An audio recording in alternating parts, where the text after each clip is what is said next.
Draugi un apkārtējie par šo pāri domāja visnesaderīgākais pāris, kāds vien var būt. Bet viņi apprecējās. Tas bija pirms 14 gadiem. Šodien mēs esam pie viņiem ciemos. Arvils un Agnese Baumaņi laulībā ienākuši katrs ar pilnīgi citu ģimenes pieredzi un zina, ko nozīmē raksturu un temperamenta atšķirības un kā nonākt pie kopsaucēja. Vai ģimene ir jāvada vīrietim un kas novad pie domām par sānsoli? Un mums būs arī atbildi uz jautājumu, vai pēc laulātā nodevības uzticība var atgriezties par visiem 100%. Uz to mums atbildi iedos šīs sarunas eksperts, Mazirbes rekolekcija centra vadītājs, mācītājs Kārlis Irbe. Skatāmies. Arvils un Agnese Baumaņa. Mums prieks būt šodien pie jums, un kā mēs minējām mūsu ievadā, ka pirms jūs teicāt viens otram jā, un tas bija pirms 14 skaistiem gadiem. Bija toreiz draugi, bija apkārtējie cilvēki, kuri kaut kādu viņiem šķietamu iemeslu dēļ saskatīja un teica, ka jūs nesadarat kopā. Ko viņi saskatīja? Kas bija par pamatu tam? Jūs varat padalīties? Jūs atceraties to laiku? Tu noteikti ļoti labi atceries, vai ne? Tas, ko es no tā laika atceros, es biju atbraucis no Rojas. Man bija pavisam savādāka pieredze, pavisam savādāks skatījums uz dzīvi, uz lietām. Bija savādāk. Agnes ar savādāku pieredzi. Mēs ļoti atšķīrāmies. Un tas arī laikam bija tas, ko draugi un citi cilvēki pamanīja, ka mēs esam ļoti atšķirīgi. Jā, tas bija. Man bija kaut kādi 23, 22. Es biju ārkārtīgi ambicioza, man bija savs uzņēmums. Ja es ierados, tad visu to pamanīja. Man bija tāds, man likās, viss sākas iet, notiek. Es arī biju diezgan tāda asa un tāds, jā. Un visiem bija jautājums, kādā veidā, ko Arvils ar viņu darīs. Kā viņš tiks ar viņu galā? Apmēram kaut kas tam līdzīgs. Jā, Agnes bija spilgta personība, jā. Es joprojām esmu spilgta personība. Joprojām, jā. Bet svarīgākais, ka tajā lielajā pūlī, kurā tu esi ienākusi, citi tevi pamanīja, bet tevi pamanīja viens cilvēks. Godīgi, es viņu pamanīju. Aha, lūk. Tu viņu pamanīji. Stāstīju vairāk. Pastāsti, kā tas sākās draudzē, kad mēs satikāmies draudzē. Jā, es pamanīju, pirmkārt, viņš bija tajā laikā vienīgais puisis, kurš atvēra meitenēm durvis. Un es nācu no vides, un mans tētis vienmēr ir bijis tāds, kurš atver durvis, rūpējās par sievieti, par manu māmu. Un es biju to izaugusi. Man liekas, ka vīrietim tādam ir jābūt. Un kaut kur es tā kā likās, kas tas tāds ir, ka tu ej un tev vienkārši vīrietis aiziet pa priekšu, nepadot roku, tev pašai jānes savas somas. Man likās tik kaut kas pretdabisks. Un Arvilā bija tas, kad tas galantums pēkšņi parādījās, un es ieraudzīju to žilbinošo smaidu. Un kaut kā. Un pēc tam mums bija pasākums, mums kopā bija jādejo, un kaut kā tā aizdejojās. Tas, ko draugi teica, nē, jums bija īstenībā viens liels jā.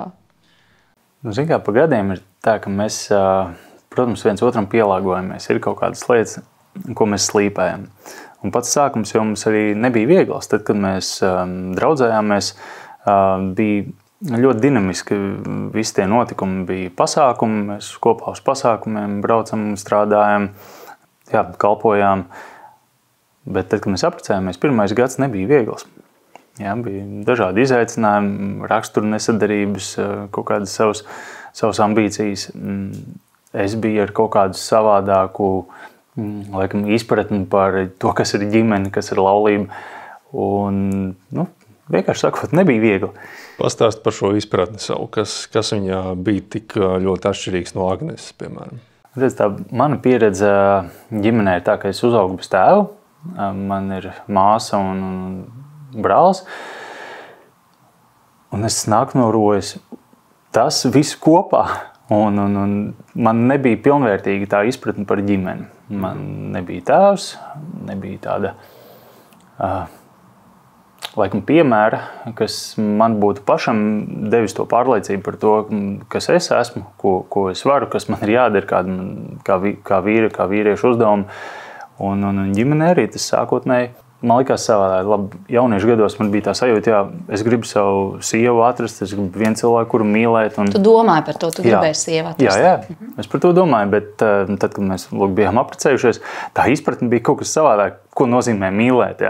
Jāmācās piedot, izprast otru cilvēku, izprast sevi, izprast otru cilvēku. Un kopīgi arī veidot ģimeni, veidot attiecības, un tas ir interesants process, un tajā ir daudz skaistu, jauku brīžu, bet ir arī kaut kādi brīži, kad ir grūtāk.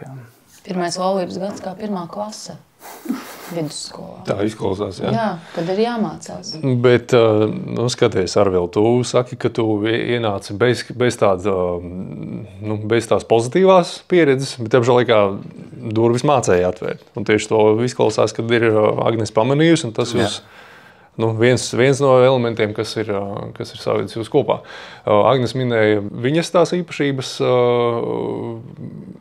izteiktākās un ko viņa pamanīja tevī, ko tu pamanīji savukārt Agnesē, gribu no tevis dzirdēt. Bija tas, ko es ieraudzīju, ka Agnes ir ļoti apņēmīga, viņai, protams, savus biznesa pasākumu. Es pamanīju, tevi kā pārliecinošu, stipru sievieti. Interesanti, mēs nereti kādreiz dzirdam, bet ne visi mēs tā darām, ka mēs kādreiz tā kā izsapņojam vai mēs iedomājamies aptuveni, kādu es gribētu. Jums ir tā bijis, ka jūs kaut kādos pusauģu gados vai kad tā kā domājat, ka tad, kad es apprecēšos, tad es gribētu, lai man viss būtu skaisti, es gribētu tādu cilvēku satikt. Mums ir ļoti interesanti tas par to, ka es gribētu tādu cilvēku. Tas ir viens no tā stāsta, ka mēs parasti arī cilvēkiem, ka mēs runājamies ar viņiem par laulību, esam teikuši. Mums bija ļoti interesanti, tad, kad pirms laulībām mums pasauc mācītājs pie sevis uz pārunām. Mēs aizgājām un es tur sēžu, ap divi mēs sēžam, mācītājs jautā, Arvil, kāda ir tā tava, tā meitene, kuru tu gribētu precēt? Un Arvils pilnīgi pretēji man noraksturoja. Pilnīgi pretēji. Tā, kad... Raksturiezīmes? Nē, vizuāli. Tu blakus biji? Jā. Okay. Un es atceros, kā vēl šodien mācītājs skatās uz mums tā virsū. Jūs tiešām precēsieties, ja? Jā, tas tā nopietni. Un tad Arvils izteica to frāzi, kas patiesībā mums ir palīdzējis visus šos gadus. Un tā frāze bija tāda, ka viņš saka, ka nav jau nozīmes tajā, kad nav īsto un neīsto cilvēku. Es izdaru izvēli, un tā izvēle kļūst par mani īsto vai neīsto. Un tas ir laikam visus šos gadus bija tāds, kad vadmotīvs tā cauri tāds ejošs, kad nav tajā ziņā, ka man tagad palika grūti, nē, tu tā kā neesi mans īstais cilvēks, un taču tik daudz cilvēku mums teica, ka mēs tā kā nesadaram kopā, un cik daudz tev izteica līdzjūtību par to, ka tu man preci. Un tādas lietas, un tad saprotu, nav jau stāsts, tas ir stāsts par manu lēmumu. Kad es taču, jā, šodien mīlu, rīt nemīlu, bet jautājums ir tajā, vai mēs dzīvojam emociju tādā gammā, un sākumā, jā, tie viļņi bija lielāki, tās emocijas bija savādākas, to, ko Arvils saka, kad tas sākums, viņš nāk no citas vidas, un tā cita vida bija tāda, ka viņš nesaprata, ko ar mani darīt. Ja tev iedod, es varēju uzsprāgt par visu, es biju emocionāls, Arvilam bija iedota bumba. Viņam bija iedota bumba, jā. Man vajadzēja visu laiku, man vajadzēja visur būt, man vajadzēja visur piedalīties, visur skriet, darīt. It sevišķi pasākumu industrijā vispār ir ļoti interesantā nianse, kad es strādāju ar māksliniekiem. Mākslinieki ir nemitīgi jāapčubina, viņi ir... Par viņiem tā kā ir jāiejūsmo un tā. Un viņš visu laiku man ir blakus. Un viņš redz to, ka es iejūsmoju par visiem citiem cilvēkiem, ieskaitot citus vīriešus. Un viņš dabū, Arvil, ko tu dari? Kā tu dari? Kāpēc nav tas? Un tajā pat laikā es nekad neesmu jutus to, kad viņš tā kā tajā mani bremzē. Nē, viņš man ļauj. Jo viņš zina, ka tā ir tāda... tas viss ir veidojies tā, kad no sākuma tu centies mani laust, un tā kā ar varu mani bez maz vai pateikt, tu tagad darīsi to, ko es pateikšu. Es esmu ģimenes galva. Jā. Jo tā bija mana pieredze, Jā. Vīrietis atnāk mājās, uzstāv kulaku pa galdu un saka, būs tā. Un ja tu neklausi, tad būs. Un man bija pretī, ne, būs tā. Viss sāk mainīties tajā brīdī, ka viņš nevis sita kulaku, bet viņš teica, parunāsimies. Meklēsim kompromisu. Un tajā brīdī, kad viņš to palaid, ļoti viegli ir aiziet aiz, jo kurai sievietei vienalga, cik viņa būtu spēcīga, un mēs varam runāt par dažādiem sieviešu tipāžiem, viņai ir vajadzīgs tas vīrietis, kā aiziet un paslēpties. Ir vajadzīgs. Jā, tā nepopulāra doma. Man var visu kaut ko stāstīt, bet es ļoti labi zinu, kāda es pat esmu, kāda es biju. Un Arvils mācēja man iedot to sajūtu. Mums ir tāds jociņš iekšā. Tas pat nav jociņš, tas priekš manis ir ļoti nopietni, kad dažreiz es esmu tajā visā aktīvi, un tad atnāk mājās un saku, paslēp man no visiem. Man vajag, lai tu mani paslēp. Un tas tikai ir tas, ka viņš mani apķer, un man ir sajūta, ka es kļūstu neredzama citai pasaulē, visai pārējai pasaulē. Es esmu tikai viņam. Un tas nozīmē laulībā, ko tad, kad es kļūstu ievainojama. Es ļauju vienam cilvēkam ieraudzīt sevi tādu, kāda es esmu. Un tāpēc tie stāsti, ka sieviete saka, mūs tur salauzīs vēl kaut ko. Nē, tās ir vienkārši, es teiktu, bailes no atklātības, ka kādam cilvēkam tu ļauj būt ievainojamam. Un jā, otrs var tevi ievainot. Man šķiet ļoti būtiski, ka mēs mācāmies arvien kvalitatīvāk komunicēt savā starpā, runāt un izprast sevi, izprast otru cilvēku, saprast, kas ir tā mīlestības valoda. Tāpat mums ir 3 bērni, saprast, kāda ir bērniem mīlestības valoda, kuram pieskārieni, kuram tas kvalitatīvi pavadīts laiks, un tāpat arī mums savā starpā, ka mēs izprotam viens otru un varam to laiku arī veltīt. Visvairāk man interesē tas, kam es pats esmu nedaudz gājis cauri šī manā gadījumā. Tā arī vilkšana pa kreisi, kas mums ir bijusi mūsu attiecībās. Jums ir bijusi līdzīga pieredze, kas ir novedis līdz tam. Vai tās bija tās jūsu atšķirības, vai ārējie faktori, vai draugi par daudz ietekmēja ar saviem padomiem, vai kas tas bija? Redz, ir kaut kādi brīži, kad mēs esam ļoti aizņemti ar kaut kādām lietām, vai tas ir darbs, vai jā, visbiežāk tas ir darbs, jā, bet ir kaut kādas lietas, kur mēs esam aizņemti. Tev tajā gadījumā bija pasākums, kur tu... Mūzikls. Mūzikls, kur tu biji iesaistīts. Liels projekts, jā. Un tajā brīdī, bija sanāca apstākļi, situācija, kurā satiku meiteni, ar kuru bija ļoti viegli komunicēt. Ļoti, runājot, vienkārši saprotam, ir ļoti daudz kā kopīgi, daudz, teiksim tā, ir kaut kādas situācijas bijušas, caur ko es esmu gājis cauri, viņi ir gājuši cauri, mēs labi saprotamies, un ļoti viegli ir uzturēt šo komunikāciju. Un ņemot vērā, ka mēs paši esam ļoti aizņemti un tajā posmā, un neveltam pietiekami daudz laika viens otram, pietiekami daudz uzmanības un nav šī kvalitatīvā laika kopā. Es redzu, ka tas noved pie tā, ka tajā brīdī es novērsu savu fokusu no ģimenes, no sievas un sāku pievērsties citai meitenei.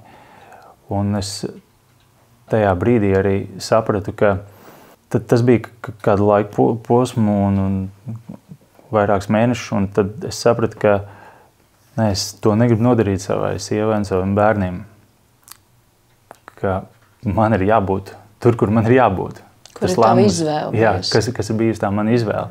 Tas lēmums, ko es esmu pieņēmis, ka es būšu kā vīrs sievai un tēvs saviem bērniem, un ka man tur ir jābūt. Un tā ir vieta, par ko man ir jācīnās, pat ja tur varbūt ir kaut kādas grūtības, kaut kaut kādas problēmas, ka ar viņām ir jāstrādā.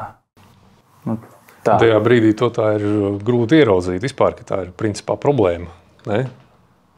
Jo tīri jau baudāms viss tas process ir kaut kādā līmenī. Zini, kā kurā brīdī. Jā. Jo ir brīdis, kad jā, protams, viss ir forši, jautri un komunicēt viss tik viegli. Un tas ir interesanti un patīkami, bet pēc tam jau ir tās domas, ko es daru. Vai es daru tiešām, vai tas ir pareizais virziens, kur es tagad eju, par ko es domāju. Jā, ir bijuši pāri, ar ko mēs esam runājuši, un es redzu, ka tā situācija, ka mēs neesam vienīgie, kas ar tādām lietām saskarās. Un ka ir diezgan viegli jau, teiksim tā, ja sākotnēji nav pieņemts lēmums vai skaidri novilkts kaut kādas robežas, tad jau ir ļoti viegli viņas pārkāpt. Tas, protams, arī nav viegli, tad, kad tās robežas noteikti ir novilktas un ir tie apstākļi, kas kaut kā sakrīt un mūs kārdina. Kas mūs kārdina? Mūsu pašu kārības. Jā, bet jā, tas būtu pareizi, ka mēs spējam pieņemt to gudro lēmumu, pareizo lēmumu. Un ja mēs esam stiprās attiecībās savā starpā, attiecībās ar Dievu, tad es domāju, ka mēs to spējam. Es uz to visu situāciju raugos tā, ka mēs neviens no tā neesam pasargāti. Un tajā situācijā es neattaisnoju nevienu, un tajā pat laikā, kad arī tas notika, es sapratu, man nav laika šobrīd tajā brīdī domāt par to, ko citi par to domā, kā tas citi. Man bija divas izvēles. Viena, es varu tajā brīdī sekot tādiem pasaules standartiem, respektīvi, tu esi vienreiz piekrāpts, 100% būs nākamā reize, viss ir jāiet prom. Tu taču apzinies, kā tas grauj tavu pašvērtību, kā tas tevi šitā, lai kuru, bet kā tu tagad, tu kā sieviete pazemota, nē, viņš šitā ļāvās, viss. Man liekas, tas tāds, ko var grib iziet pa šito ceļu, aiziet pie kādas draudzenes, izstāst viņai, un tas viss notiksies. Un es esmu ārkārtīgi pateicīga par to, ka tajā brīdī bija tā, kad es to arī uzzināju, man bija konkrēts 3 sievietes, kurām saprotu, ka man viņām ir jāpiezvana, un man bija tāda sajūta, ka viņas tā kā tādas garīgi līderi, viņi man neko nejautāja, viņi vienkārši sāka lūgt. Un tā sajūta, un to, ko es arī saku, nav jābaidās tajā brīdī no tā, ka tu salūsti. Ir tā sajūta, ka zemes sašķīst tev zem kājām. Ir sajūta, ka to, ko pirms tam es minēju, kad mēs atveram savu sirdi, kad mēs atļaujam būt ievainojami. Un pēkšņi tas cilvēks, kuram tu esi vistuvāk un atvēries pilnībā, viņš tev vienkārši izlīdzina. Tā sajūta tāda, ka tu vienkārši zaudē visu. Un tev ir vajadzīgs laiks, lai tu savāktos un pieņemtu pareizos lēmumus. Jebkurā situācijā, kas notiek krīzes, ietur pauzi, nelec uzreiz sajūtām pakaļ. Un es esmu pateicīga, jo tam nav nekāds sakars. Man tā ir tiešām Dieva žēlstība, ka tajā brīdī bija konkrēti 3 sievietes, zvans, un es pilnīgi jūtu, kā viņas garīgi man uztaisa barjeru no tā visa. Un es smējos, kopš tā laika man ir tāds termins 24 stundu anestēzija. Un es saprotu, ka tā pilnībā darbojās no Dieva. Ko tas nozīmē? Jā. Tas nozīmē to, ka tev tiek iedota pilnīga bezsajūtu 24 stundas. Kurā tu vari neizdarīt muļķības. Jā. Tu neko nejūti, tev tiek noņemtas no sāpes, tev tiek noņemts viss pilnīgi nost, un tu tā kā ir ļoti savdabīgi, bet es to esmu vairākas reizes pārliecinājusies, ka svētajam garam Dievam var prasīt šo anestēziju. Un tas ir mirklis, kad tev tiek noņemts viss sajūtas nost, dabūts skaidrs prāts, un atkal tas ir brīdis, kad izdarīt izvēli, viena izvēle. Es viņu varu patērēt, tagad es nekā nejūtu, es tev piedodu, vai mēs tagad braucam, kaut ko daram, skrienam. Un tu vēl viņam pasaka, viņš saka, vai jā, un tu visu tā kā iemaini pret to, ka jūs tā kā variet sagrābt kaut kādus drupačiņas, no laimīgas tā kā laulības tev kaut kas parādās. Otrs, tu tās 24 stundas var izdarīt. Vienkārši ej projām, ej kopā ar Dievu. Vienkārši pieķeries tajā laikā viņam, un viņš tev, un tad es sapratu, ka tās drupačiņas ir nevis norāda uz to, ka tev viņas ir jāsagrāb un jāizbauda, bet Dievs tev kripatiņās rāda, hei, ja tu būsi ar mani, viss būs kārtībā. Tas sakārtosies. Jūs iziesiet tam cauri. Un tad tas nebija uzreiz, tas bija diezgan ilgs laiks, smags laiks, bet to pirmo laiku, mani iznesa cauri šo garīgo līderu tādas lūkšanas par mani. Kad man bija pilnīgi sajūta, kad es tā kā pieceļos, es savācos no jauna, es sakārtojos un es esmu gatava pati cīņai. Piedod, jūs bijāt kopā tajā laikā, joprojām dzīvojāt vienā vietā, jums nebija tur kaut kāda pašķiršanās vai nošķiršanās vienam no otra, tīri fiziskās telpas kaut kāda nodalīšana, jūs turpinājāt būt kopā, ikdienu gāja tā kā uz priekšu. Man šķiet, ka ka neko nebija. Kurā brīdī tajā visā starp jums ienāca tā vēlme iet uz atklātību, iet uz sarunu, iet runāt? Kāds ir ceļš uz atklātību jums? Tagad Sieva pienāk un saka, un tagad mēs runāsim. Jā, tad mēs runājam. un tad Arvils sāka runāt, un tad viņā klausās, un tas bija tik interesanti. Tāpēc es godīgi saku, es tiešām, man nav atbildes pāriem, kas nepazīst Dievu, kā var iziet no šīs situācijas. Jo tajā laikā to, ko es darīju, nevis lūdzu par viņu, es lūdzu par sevi un es meklēju attiecības, dziļas, personiskas attiecības ar Dievu. Un es vienkārši liku sevī tā vārda pamatu, kas saka, ka tiem, kas Dievu mīl, visas lietas tiks vērstas par labu. Ir jāļaus tam dziedināšanas procesam un sakārto savas attiecības ar Dievu. Jo mēs vienkārši, un es esmu tik ļoti arī pateicīga par to, ka tajā ziņā Arvils bija ļoti pretim nākoši, un es redzēju, ka viņš, tā sajūta bija tāda, ka es runāju ar Dievu, un Dievs strādā ar viņu. Un nevis man viņš ir jābaksta, bet kad Dievs pats pie viņa izdara. Jā, un tas posms, viņš bija nevar teikt, laikam, ilgs, bet vairāki mēneši, un līdz mēs atkal tā kā mācāmies atkal viens otram uzticēties, un atkal runāt, un saprotam, ka tik un tā visu laiku laulībā ir jāiegulda. Visu laiku ir nepieciešams gan kopā runāt, kopā veltīt laiku vienam priekš otra, kopā lūgt. Jā. Maza atkāpē, ļoti interesants moments, es pat tikai tagad atcerējos. Tas bija pirms tas viss nāca gaismā. Kaut kāds mēnesis pēkšņi bija tāds pamatinājums, ka mēs sākām vakaros kopā regulāri lūgt. Un tā ļoti regulāri mēs sanācām ar bērniem un mēs sākām lūgt. Un pēc kaut kāda laika tas nāca gaismā. Un es to savēlku ar to, ka, redzi, kā vārds saka, Dieva vārds saka, ka viss tiks celts gaismā, kas ir apslēpts. Un lūkšana kopējā laulātajiem ir viens no veidiem, kādā veidā mēs varam viens otru pasargāt, tāpēc, ka Dievs ceļ augšā lietas, un tas nenozīmē, ka otram ir jāatnāk un tagad jāsaka vai vēl kaut kas, ne, bet viņš īstajā brīdī visu to sakārto un izceļ. Bet par to lūkšanu un to manu laiku kopā, tas bija konkrēts laiks, kad es arī, mums tajā laikā draudzē arī bija tāda māsa Lilita Vilka, un viņa ir vienkārši brīnišķīgs cilvēks, kurš ir tik daudz, viņai arī grāmata dzīves maize tikai no Dieva vārda. Un viņa man tajā laikā arī bija tas viens no lielākajiem atbalstiem, ka viņa man mācīja. Un viņa man mācīja tajā ziņā, ka es aizēju pie viņas tā kā runāt, un viņa man saka, Agnes, mēs nerunāsim par tavu problēmu. Mēs mācīsimies Dievu vārdu. Un tev liekas, kā?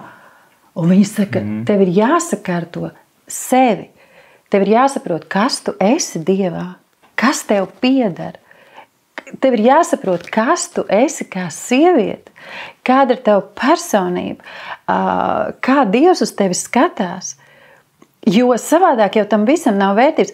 Jo laulība ir divas spilgtas personības, un es ticu, ka katrs no mēs esam ļoti spilgti, un kad mēs sanākam kopā, tad Dievs nav interesēts, kad tajā brīdī mēs kļūstam tā kā divi tādi pelēki. Nē, mēs kļūstam vēl spilgtāki.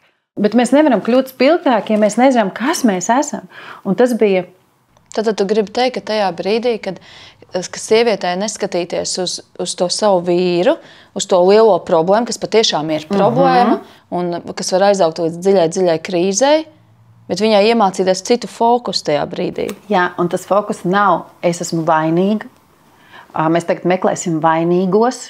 Es, viņš, kas. Tas jautājums arī par to, kas jūs, kā līdz tam nonāca, kas patiesībā tam ir tik maznozīmīgs jautājums, tas maznozīmīgi, kā līdz tam nonāca. Jo stāsts ir par to, kurā brīdī es ļauju savās domās iekļūt citai personai un atrast, respektīvi, vietu, kuras jūtos labāk nekā esošajā. Mans mērķis nav otru dzīves draugu gremdēt. Mans uzdevums ir meklēt attiecības ar Dievu, un tad, kad man ir pašapziņa, un kad es zinu, kas es esmu, tad man patiesībā zūd tas, ko cilvēki par mani teiks, kā es tagad viņu ņemšu atpakaļ, kas un kā. Jā, tur ir lērums ar jautājumiem. Jā, vai tad kā tu pret to citu sievieti? Arī tas, kā tev neieslēdzās, teiksim, sievišķā atriebība, piemēram, jo ir aizskarts tavs pašlepnums, kā tu pati minēji. Tur ir ļoti daudz jautājumu. Un iedomājies, tas ir vienkārši fenomenāli, kad tu ej to dari kopā ar Dievu. Jo līdz tam, kad bija reizes, kad es nevis lūdzu par Ārvilu vai par sevi, bet par to sievieti. Tāpēc, ka es saprotu, ka viņai sāp. Ja, kad viņa ir kaut kam noticējusi, arī viņa ir kaut kur iekāpusi. Ar Dievu tas ceļš ir savādāks.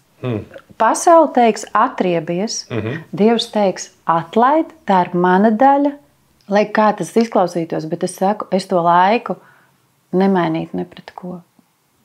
Jo tā kā es iepazinu Dievu, tā kā es viņā iemīlējos tajā laikā, tas ir kā aiziet no krīzes, iemīlies Dievā. Un es sapratu, ka ja mēs izgājām, nav laulībā vietas, kur tu vari nokļūt, kur Dievam nebūtu risinājumu, bet uzsvers Dievam. Nevis mēs izgājām no laulības krīzes, nevis mums bija baigā tur paši kaut kādu dziedinājumu, lasījām gudras grāmatas, nē. Dieva žēlstība. Ja tava laulība, ja tavs dzīves draugs ir tā vērts, lai tu iepazītos ar Dievu, tad vienkārši tā ir atbilde pilnīgi visā. Jo vieglākais, protams, ir aiziet un pagriezties, bet ko tieši? Tā cilvēks, es domāju, es varu atļauties. Es varu aiziet atļauties. Es uzturēšu sevi, es to visu varu, un kad es vēl pacelšos, un es to visu... Bet viņš taču ir mans cilvēks. Atcerieties, mēs runājam par to, ka lēmums bija priekos un bēdās. Tā ir, jā. Tas solījums, ko mēs devām pie altārā, mēs gan priekos, gan bēdās.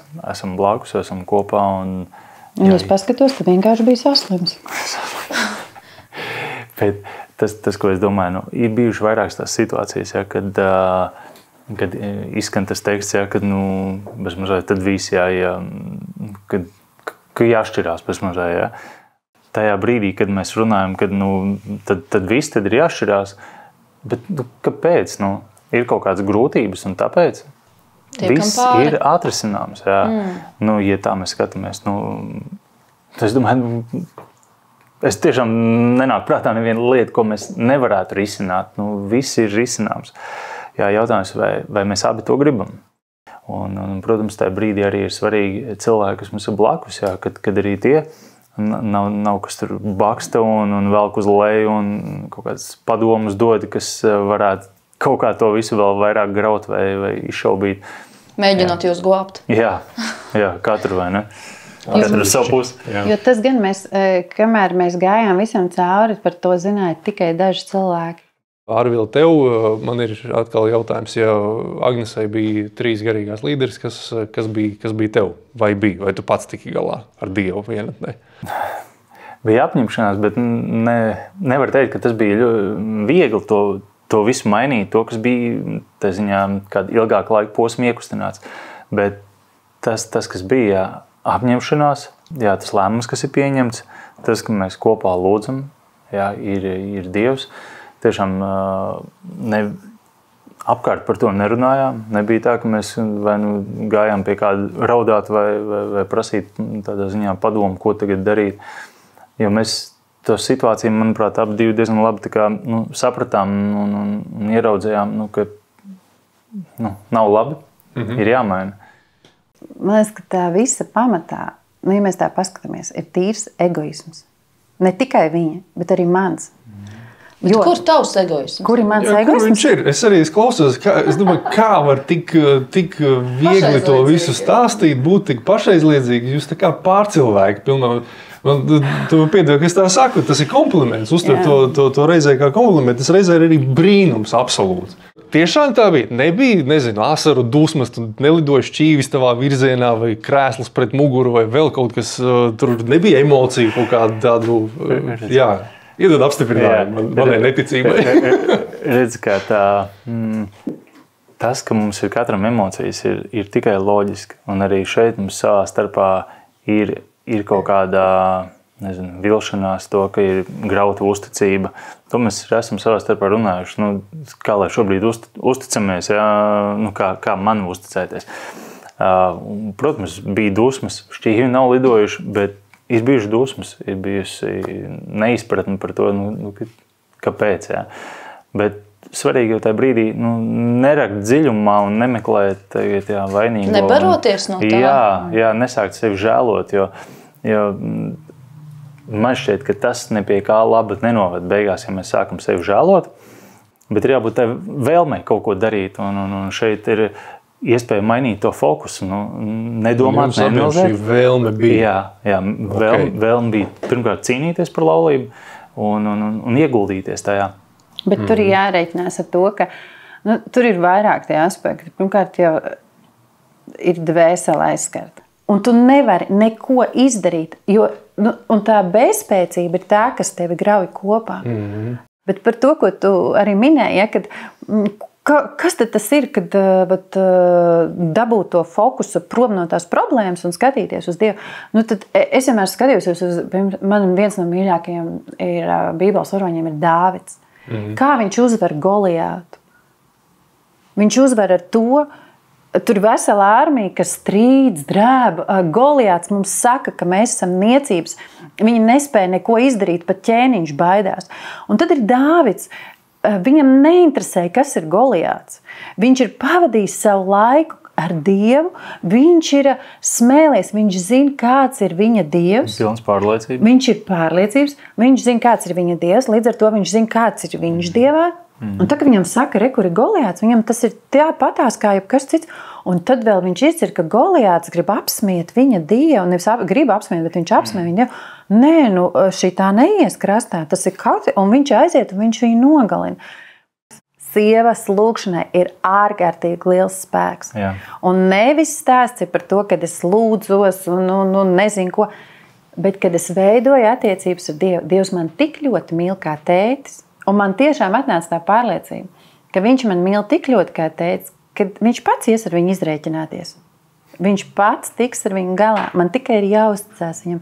Un tas ir tas, kad ko darīt nekristietim? Visgudrākā lieta. Atrodi mācītāju. Aizej. Atrod draudzi. Aizej. Izstāst savu lietu. Nestāsti draudzenēm. Man bija ļoti būtiski, lai es negrauju viņa reputāciju līdz cilvēku acīs. Tajā brīdī. Jā.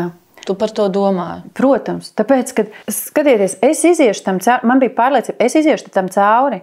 Attiet līdz cilvēki, viņi tiks galā ar to. Par laulību un par krīzēm un iziešanu no tā aicinām pāris noformulēt sev interesantu kādu jautājumu un tad to tālāk uzdot kādam ekspertam. Jūs atsūtījāt un iedevāt ļoti interesantu jautājumu, un mēs zinām, ka jūs paši esat meklējuši atbildi uz to, un ka jūs esat arī atraduši, bet es esmu pārliecināta, ka tas, ko mēs dzirdēsim, būs par svētību tiem, kas to skatās, kas klausās.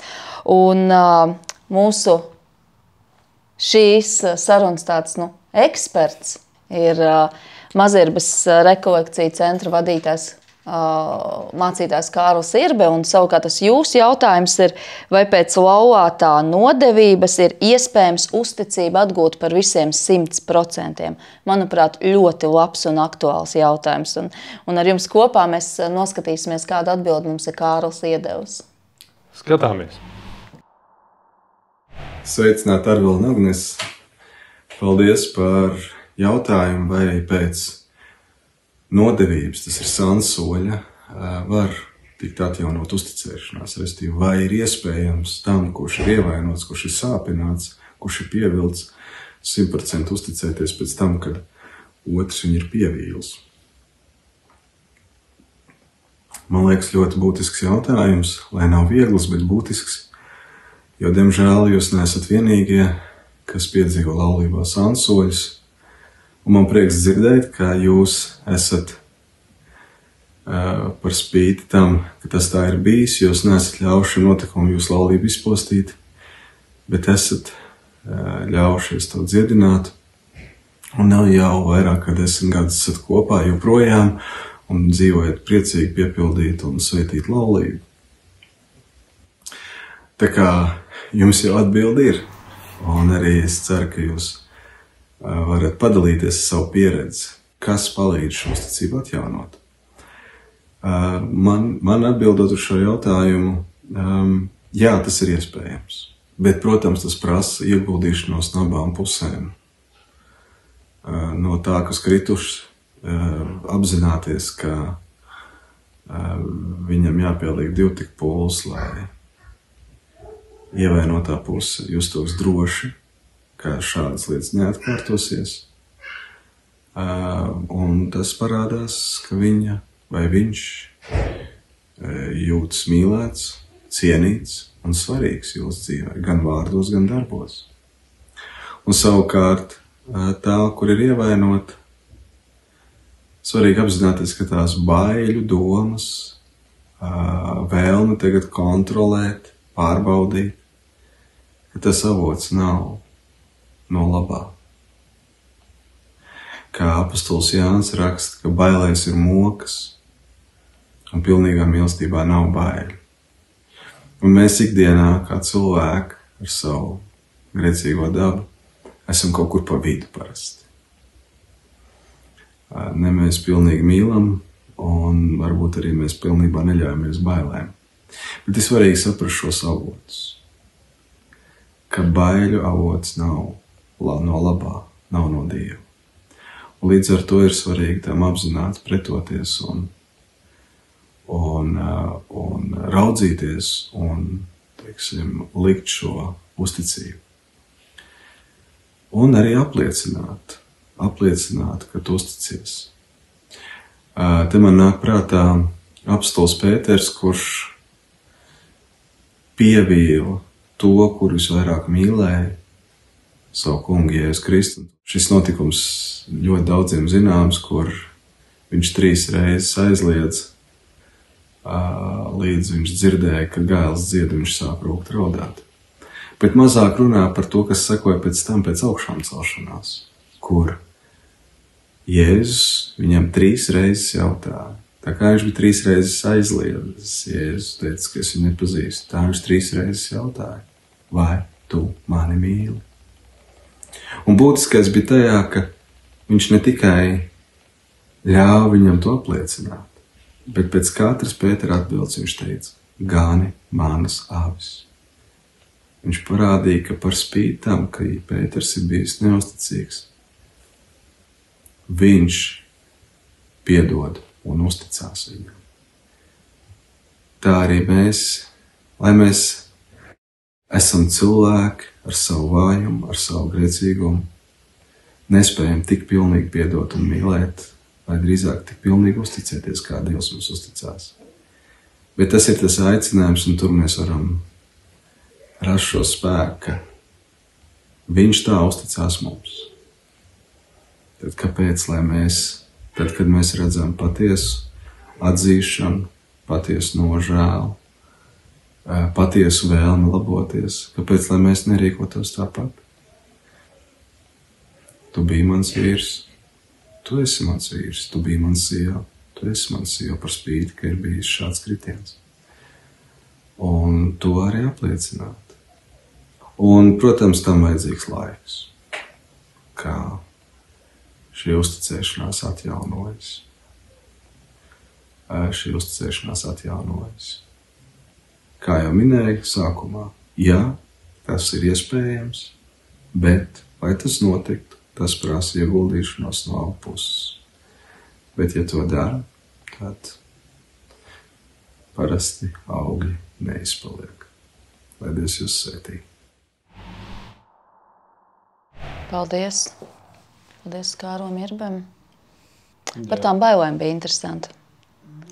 Par to mēs tieši nerunājām un nejautājām. Jums abiem bija kaut kādā mērā kaut kur zagās klāt, ka jums nācās tā atsist? Kaut kāds bailes? Protams, un viņas joprojām ir. Un tas ir tāds, ko es ļoti, ļoti augstu vērtēju Arvilā. Jo es viņam arī teicu, ir tādi brīži, ka viss ir ļoti, ļoti labi. Nu jau ir pagājuši tieši vairāku gadi. Bet tik pa laikam atnāk tāda sajūta, un tas viss un tas tā kā tāds uzzipsnī tik ļoti svaigs un dzīvs, ka tā kā tu būtu atpakaļ atsists. Un tad es Arvilam teicu, ka man tādi brīži ir, un es arī zinu, kāpēc viņi ir, un kas notiek, kur es ļaujos kaut kādā brīdī, tas ir pie kaut kādām lielākām slodzēm, tīri emocionālām, tu esi tā kā ievainojamāks, un tad es nāku atpakaļ šīs atmiņas un viss. Un tad mums ir tā, ka es arī aizēju un viņam saku, man tagad vajag, kad tas atgriežās, un mums ir atrunāts, ka vienkārši tajā brīdī viņš vairāk ieguldās tādā rūpē par mani. Un tu to pasaki? Un es to pasaku, jā. Jo tāpēc, kad tur var visu kaut kādas spīčas iznākt nejauks ārā. Un tāpēc es labāk uzreiz pateikt, hei, šis ir tas brīdis, kad es tā kā jūtos emocionāli vai sagurusi vai pārslodzē, un es jūtu, ka tas tā kā nāk atpakaļ. Un tajā ziņā Arvils vienmēr ir bijis ļoti, arī ko mācītājs minēja, pat, kad nepārbaudīt, neņemt to, tā kā pēc tam to kontroli, kad atlaist vaļā. Mums ir jāsaprot, ka laulība ir viens no apdraudējumākajiem objektiem. Mums liekas, ka, ka tas lielais apdraudējums nāk tur no ārpuses. Ja? Tur tāda kopiena, tāda, un kas tur tagad būs. Tas pamats, tā mazā šūniņu laulība. Tas pamats ir tur iekšā. Dievs, viņš saka, es esmu mīlestība, es jūs savienoju. Es pat teicu to, ko es esmu savienojis, to cilvēkam nebūs šķirt. Man ir grūti, ir kaut kāda notikusi krīze, es skriešu pie cilvēkiem. Es nevaru iet pie Dievu. Kāpēc? Viņš taču tev ielika, viņš teica, hei, ja tev to, ko es arī jaunajiem pāriem, kuriem es esmu taisījis, kā es saku, vienmēr ieliekiet savos zvērstos. Tad, kad tev trūks spēka, tad, kad tev trūks gudrības, tad Dievs, tu ienāksi mūsu starpā. Es lūkšu tevi, un tu būsi. Ieliec to zvērstā. Es apsolu tev, kad es tevi mīlēšu, bet Dievs, tevi es apsolu, ka tad, kad man trūks spēka un gudrības, es saukšu uz tevi. Un tad ir tas, kad viņš, jo Dievs, kad ir izveidojis to laulību, viņš svētīja, viņš salika jūs kopā. Tas bija viens no tiem gadījumiem, nevis gadījumiem, bet arī viena tāda šķautnīte, kad tas viss notikās un kad Arvils man to visu stāst. Un es sēžu un es domāju, hei, tie teksti ir visur vienādi, viņi neko neatšķirās.